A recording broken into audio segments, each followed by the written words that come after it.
IPL 2024 मध्ये मुंबई इंडियन्सची सुरुवात खराब झालेली आहे। मुंबईला पहिल्या 3 सामन्यांमध्ये पराभव पत्करावा लागला आहे।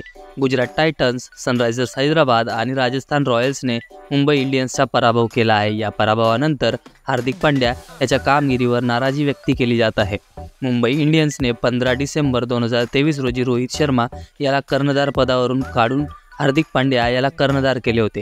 मुंबईच्या सलग 3 सामन्यात झालेल्या पराभवामुळे संघ व्यवस्थापनाच्या या निर्णयावर प्रश्न उपस्थित केले जात आहे। दरम्यान नीता अंबानी यांनी रोहित शर्मा याला पुन्हा कर्णधार पदाची ऑफर दिल्याची बातमी सोशल मीडियावर व्हायरल झाली आहे, परंतु रोहित शर्मा यांनी ही ऑफर नाकारत सडेतोड उत्तर दिले आहे।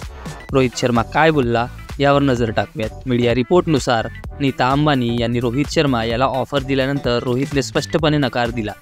तसेच IPLच्या हा सीझन संपल्यावर मुंबईकडून खेळणार नसल्याचे नीता अंबानी यांना सांगितले। यामुळे IPL 2025 मध्ये रोहित शर्मा नवीन संघाकडून खेळण्याची शक्यता आहे, परंतु अधिकृतरित्या ही माहिती देण्यात आलेली नाही।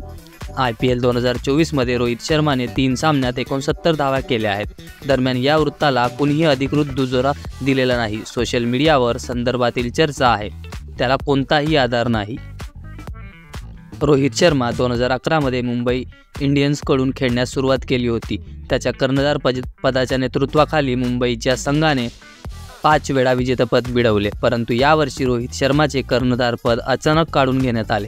मुंबईच्या या निर्णयावर सोशल मीडियावर तीव्र प्रतिक्रिया उमटल्या होत्या। मुंबई इंडियन्सच्या अनेक समर्थकांनी रोहित शर्माला पाठिंबा देण्यासाठी मुंबई इंडियन्सच्या संघाला अनफॉलो केले होते। आता मुंबई इंडियन्सची साथ सोडल्यानंतर रोहित शर्मा पुढे 3 पर्याय असल्याचे म्हटले जात आहे।